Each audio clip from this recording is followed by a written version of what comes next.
Friends, మొదటిసారి megastar Chiranjeevi అభిమానులు ఈ ఛానల్ను చూస్తున్నట్లయితే ఈ ఛానల్ను సబ్స్క్రైబ్ చేసుకోవాలని కోరుకుంటున్నాను. మెగాస్టార్ చిరంజీవి హీరోగా నటించిన విశ్వంబర చిత్రం వచ్చే ఏడాది సమ్మర్ కానుకగా విడుదలవ్వబోతుందని ఈరోజు ఉదయం స్వయంగా మెగాస్టార్ చిరంజీవి ఒక వీడియో ద్వారా తెలిపిన సంగతి అందరికీ తెలిసిందే.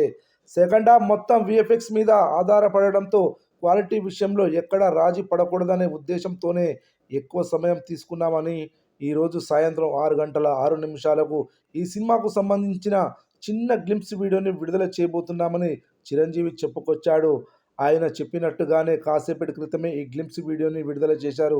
గత ఏడాది విడుదల చేసిన టీజర్ని నెటిజన్స్ ఒక రేంజ్లో ట్రోల్ చేశారు. కానీ ఈసారి మాత్రం ట్రోలింగ్కి ఎక్కడ ఛాన్స్ ఇవ్వకుండా చాలా అద్భుతంగా కట్ చేశారు.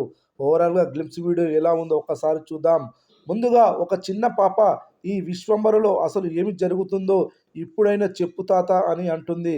విశ్వంబర అంటే ఒక ప్రత్యేకమైన లోకం అని డైరెక్టర్ వశిష్ఠ రీసెంట్గా జరిగిన ఒక ఇంటర్వ్యూలో కూడా చెప్పాడు. హీరోయిన్ కోసం 7 లోకాలు దాటి హీరో వెళ్ళిన ప్రయాణమే ఈ చిత్రం అని చెప్పాడు.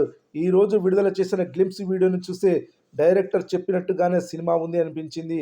ఒకరి స్వార్థం కోసం విశ్వంబరలో ఒక విధ్వంసం జరిగిందని, ఆ విధ్వంసం హీరో క్యారెక్టర్ వల్ల జరిగిందా, తన సతీమణి తీసుకొని వెళ్ళడం కోసం జరిగిందా అనేది సినిమా చూసి తెలుసుకోవాలి. గ్లింప్స్ ప్రారంభంలో ఒక స్కార్పియోని చూపిస్తారు. అది కూడా విశ్వంబరికి చేరుకున్న ప్రయాణంలో మధ్యలో వచ్చిన లోకమట. అలాంటి విచిత్రమైన లోకాలు సినిమాలో చాలానే ఉన్నాయని సమాచారం. అంతేకాదు చివర్లో చిరంజీవి చేతిలో ఒక కన్ను ఉండడం కూడా ఏదో ఆసక్తికరమైన అంశం ఉన్నట్టుగా అనిపించింది. ఒక్క మాటలో చెప్పాలంటే ఇది ఒక చందమామ కథ.